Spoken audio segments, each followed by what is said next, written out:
मैं doctor Anand Patil, consultant psychiatrist and de addiction specialist, आपको आज एक कहानी के बारे में सुनाने वाला हूं, जिसके माध्यम से मैं आपको कुछ समझाने वाला हूं। अंत तक देखते रहिए और समझिए कि आज का डिस्कशन किसके बारे में है। तो ये कहानी है एक 40 ईयर ओल्ड लेडी की, जो बैंक में सर्विस करती है। तो पिछले कुछ महीनों से उसे काम में मन नहीं लग रहा है। तो जो पहले जैसा उत्साह था, वो उत्साह कम हो गया है।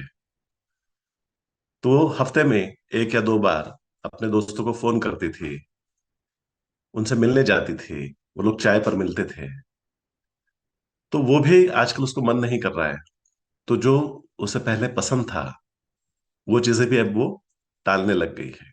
पिछले कुछ दिनों से वो हर चीज को प्रोक्रेस्टिनेट कर रही है, आगे ढकेल रही है। कभी कभी नाश्ता बनाने का ही उसको कंटाला आ जाता है, तो वो ऐसे ही कुछ शॉर्टकट करके कुछ ना कुछ खाकर, बिस्किट केक खाकर काम पर निकल जाती थी। तो खाना भी कम हो गया है, भूख कम लग रही है, इच्छा नहीं हो रही है।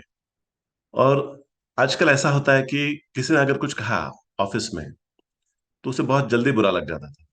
उसके जल्दी आंखें भर आती थी। तो बहुत सेंसिटिव हो गई थी। अगर कोई बात उसके मन में बैठ गई, तो वो जल्दी उसके मन से निकलती नहीं थी। तो वही सोचते रहती थी 2 घंटे 3 घंटे। तो उसके वजह से उसके काम पर भी असर पड़ने लगा था। और घर आने के बाद में, जब उसका लड़का घर आता था, हस्बैंड भी घर आते थे, तो ऑब्वियसली लड़का यंग है, तो उसे खेल के आने के बाद में भूख लगती थी, तो वो जल्दबाजी करता था कि चलो मुझे भूख लगी है, कुछ ना कुछ दो मुझे। तो पहले वो प्यार से उसे खिलाती थी, लेकिन आजकल उसकी चिड़चिड़ हो जाती थी। तो बच्चे पे चिड़चिड़ हो रही थी, हस्बैंड के ऊपर चिड़चिड़ हो रही थी। तो उन्हें भी आश्चर्य लगने लगा था कि कुछ दिनों से क्या हो गया ऐसे, और दिन भर में क्या क्या हुआ। इसके बारे में जब वो सोचती थी रात को, तो उसे बहुत अफसोस होता था, गिल्ट लगता था कि अरे मैंने खामखा चिड़चिड़ कर दी। मुझे जो काम दिया गया था, वो डेडलाइन दी गई थी, तो वो मैं पूरी नहीं कर पाई। तो I am not good enough at my work, I am not good enough at my home. तो इस तरह के जो विचार हैं, उसको सताते रहते थे। और उसकी वजह से उसको देर से नींद आती थी। तो वो घड़ी की तरफ देखते रहती थी, सोचती थी कि कल तो मुझे काम पे जाना है। अगर मेरी नींद पूरी नहीं हुई, तो कल मेरे काम में ध्यान कैसे लगेगा। कल फिर मेरी गलतियां हो जाएंगी, तो फिर मेरे जो सीनियर है वो मुझे डांटेंगे। तो ये सोच सच सोच कर वो परेशान होती थी और घड़ी को देखते रहती थी। उतना ही उसको नींद नहीं आती थी। और फिर सुबह तो उठना ही था, हस्बैंड के लिए टिफिन बनाना था, बच्चे के लिए टिफिन बनाना था। तो उसकी जो नींद थी वो कम हो रही थी। तो इस तरह से पिछले कुछ महीनों से उसके जीवन में ये बदलाव आया था। तो ज्यादातर उदास रहने लगी थी। और ये सोच सोच कर कि ऐसे ही चलते रहा तो आगे क्या होगा, तो उसे घबराहट भी होती थी। तो पेट में कुछ कुछ होने लगता था, सीने में धड़कन तेज हो जाती थी, दबाव महसूस करती थी। और उसकी वजह से भी वो बहुत परेशान थी। तो कभी ऐसा लगता था कि किसी दोस्त को फोन करूं, लेकिन टाल देती थी। ऐसा ऐसा लगता था कि वो क्या कर पाएगी मेरे। तो कभी ऐसा लगता था कि किसी सहेली को फोन करूं, लेकिन फिर सोचती थी कि मेरी ये प्रॉब्लम्स है, तो वो कैसे मदद कर सकती है। उसे अपने प्रॉब्लम्स है, उसे अपना फैमिली को देखना है। तो क्या फायदा फोन करके। तो मुझे लगता है ये तो ऐसे ही चलते रहेगा। अब तो मैं 40s में आ गई हूँ, तो उम्र के साथ ऐसा होता होगा। तो जब ऐसे निरंतर चलते रहा, उसका जो इंटरेस्ट है, इंटरेस्ट लेवल कम होते रहा, तो उसे लगने लगा कि ये क्या मोनोटोनस जिंदगी है। क्या लाइफ ऐसी ही होती है? ऐसी ही लाइफ है तो फिर क्या फायदा है? मैं रहूं ना रहूं, किसको क्या फर्क पड़ने वाला है? लाइफ तो चलते रहती है। तो कभी कभी उसके मन में एक्सट्रीम एक्सट्रीम थॉट्स भी आ जाते थे कि ऐसे लाइफ से तो मर जाना अच्छा है, सब प्रॉब्लम से खत्म हो जाएंगे। तो जब ऐसे विचार उसको आने लगे, तो तब वो थोड़ी चौकन्ना भी हो गई कि अरे मैं तो ऐसी कभी थी नहीं, मैं तो इतनी पॉजिटिव और फुल ऑफ एनर्जी लेडी थी, और ये ऐसे विचार मैं करने लगी हूँ। तब उसे लगा कि कुछ गड़बड़ है। तो उसी समय पे जब वो ट्रैवल कर रही थी, तो उसको रेडियो पर एक पॉडकास्ट सुनाई दिया। वो पॉडकास्ट था डिप्रेशन के बारे में। तो ऐसे ही एक मानसोपचार तज्ञ थे, तो जिन्होंने वो पॉडकास्ट डिप्रेशन के ऊपर बनाया था, तो उसे लगा कि ये सारे लक्षण तो मेरे अंदर है, तो मुझे भी साइकेट्रिस्ट की हेल्प लेनी चाहिए। और फिर उसने थोड़ा गूगल सर्च किया, उसे देखा कि चलो यहाँ पे डॉक्टर है, तो वो अपॉइंटमेंट लेकर आ गई। तो जब मेरे क्लिनिक में आई, तो मुझे उसने सबसे पहले सवाल क्या पूछा मालूम है?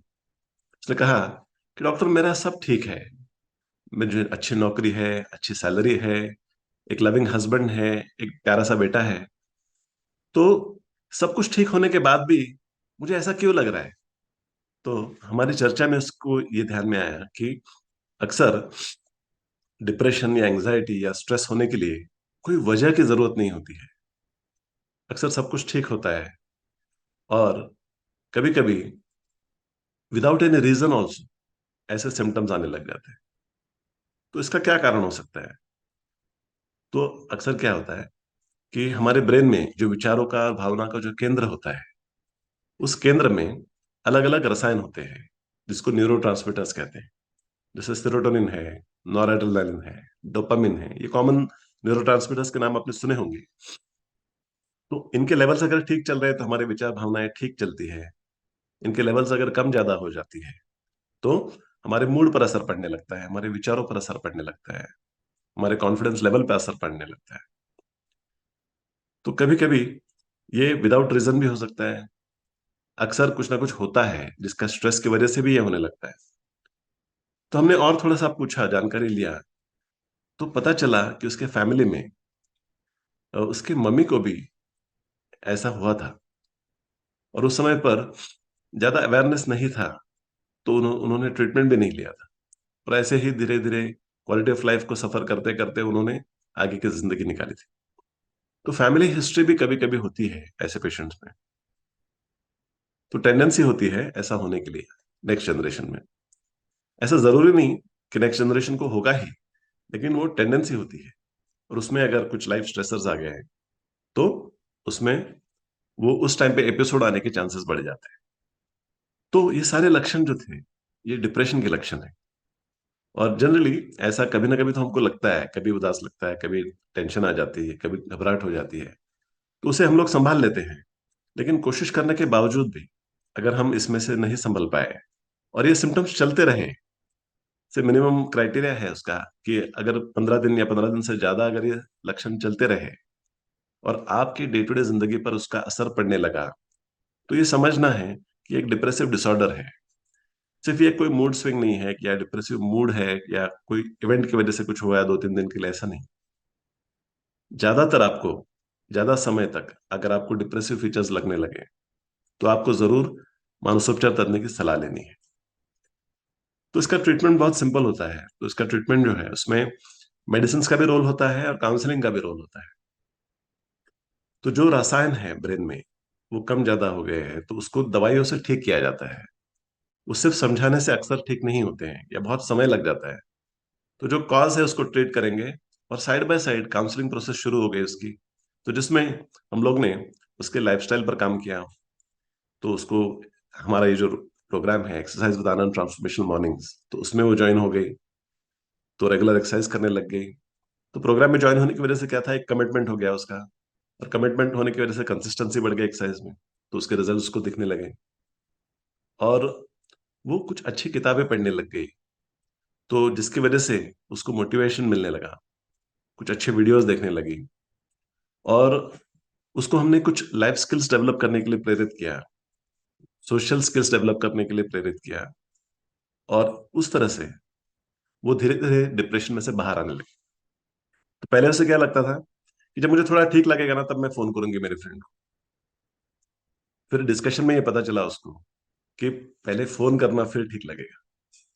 तो अक्सर हम लोग ऐसा करते हैं कि कुछ ना कुछ वजह से हम लोग टाल देते हैं हमारे दोस्तों को फोन करना कि नहीं वो बिजी होगी, या उसे भी तो अपने काम है, या अभी उसका ऑफिस का समय होगा। और फिर वो वक्त समय निकल जाता है, वो मोमेंट निकल जाता है और फिर रह ही जाता है। तो ज्यादा से ज्यादा क्या होगा, आप फोन उठाओ, फोन करो, बिजी रहेंगे तो बोलेंगे कि अभी मैं बिजी हूँ, कॉल बैक करता हूँ। लेकिन ऐसा भी तो हो सकता है कि उस समय पे उसे भी तो ब्रेक की जरूरत हो, और आप उससे कनेक्ट करते हैं, तो दोनों का फायदा हो जाता है। तो हमारे रोज की भागदौड़ वाली जिंदगी में हम लोग जो है सोशली आइसोलेटेड होते जा रहे हैं, तो उसकी वजह से भी डिप्रेशन जैसे प्रॉब्लम्स आने लगे हैं। तो जरूर आप अपने फ्रेंड्स के साथ कनेक्ट कीजिए, बीच बीच में उनसे बात कीजिए, मिलिए उनसे। हम्म। और शेयरिंग करने से भी मन हल्का होता है, कुछ अलग पॉइंट ऑफ व्यू मिलता है, हमको फीडबैक मिलता है, सॉल्यूशंस मिल जाते हैं। कि हम लोग जब शेयर करते हैं तो हम भी सोचने लगते हैं, तो हमें भी कुछ सॉल्यूशंस ऑब्वियस हो जाते हैं। तो इस तरह से लाइफस्टाइल मॉडिफाई करने से, सोशल स्किल डेवलप करने से, और जो काउंसलिंग प्रोसेस में हमने क्या किया कि उसकी जो सोचने का तरीका था, तो उसमें हम लोगों ने कुछ फॉल्टी पैटर्न्स आइडेंटिफाई किए। वो जो फॉल्टी पैटर्न्स थे वो सेल्फ डिफीटिंग थॉट्स थे। तो उसको हमने रिफ्रेम किया, उन थॉट्स को थोड़ा सा वर्डिंग चेंज किया, तो उनको more rational, more logical thinking process उसको करने के लिए हमने प्रेरित किया। तो जिसको कॉग्निटिव बिहेवियर थेरेपी कहते हैं, तो वो हमने उसके साथ किया। तो उसमें से उसकी वजह से उसका खुद की तरफ देखने का और दुनिया की तरफ देखने का नजरिया बदलने लगा, और उसका जो डिप्रेशन था वो कम कम होते होते खत्म हो गया। और अब उसकी जो एफिशिएंसी है डे टू डे लाइफ में, वो फिर पहले जैसे हो गई है। तो ट्रीटमेंट तो हो गई है, ठीक लगने लग गया है। लेकिन हमने उसको समझाया है कि आपको कुछ समय के लिए मेंटेनेंस थेरेपी लेना भी जरूरी है, ताकि आपकी जो बैटरी है वो पूरी तरह से चार्ज हो जाए, ताकि बार बार आपको डिप्रेशन ना आए। और फिर आगे चल के एक sufficient period of maintenance therapy लेने के बाद से 6 to 9 months या 9 to 12 months के बाद में हम उसकी दवाइयां धीरे धीरे कम करने वाले हैं। टेपर ऑफ करना बहुत जरूरी है। तो जो बॉडी है, माइंड है, वो अडेप्ट करने लगता है, लोअर डोजेस पे भी मेंटेन होने लगता है, और फिर आगे चल के बिना मेडिसिन के भी वो ठीक रहेगी। तो इस तरह से ये एक कोर्स था उसकी लाइफ में। कुछ सिम्टम्स आए, फिर उपाय किया, फिर अब वो ठीक हो रही है। तो क्या आपको मालूम है कि डिप्रेशन कितना कॉमन है? आप हैरान हो जाओगे जानकर कि 4 में से 1 औरत को कभी ना कभी तो डिप्रेशन होता है। इतनी इतनी बड़ी संख्या है। तो औरतों में पुरुषों के हिसाब से डिप्रेशन के चांसेस डबल होते हैं, और कुछ ऐसी बीमारियां होती है जो पुरुषों में डबल होती है औरतों से। तो ये कुछ जेंडर डिफरेंसेस है, लेकिन इतना कॉमन है, और ये अक्सर अनरिकग्नाइज्ड होता है, अनट्रीटेड होता है। इसीलिए मैं सोच रहा था कि ये मेरा प्रयास रहेगा कि इस वीडियो के माध्यम से लोगों तक, ज्यादा से ज्यादा लोगों तक पहुंचूं। और अगर आपको ऐसे कोई सिम्टम्स हैं तो आप जरूर हेल्प लीजिए। ऐसे ही उसको आप निकालते मत रहिए। आपकी क्वालिटी ऑफ लाइफ जो है उसको आप सुधार सकते हैं, उसके लिए कदम आगे बढ़ाना जरूरी है। तो आपको इस वीडियो से क्या क्या सीखने को मिला, क्या क्या समझे आप, ये आप कमेंट बॉक्स में जरूर लिखना, और ज्यादा से ज्यादा लोगों तक ये वीडियो फॉरवर्ड करना। सो ऐसे ही हमारे साथ बने रहिए और जानकारी लेते रहिए। Knowledge is power, and let us grow together.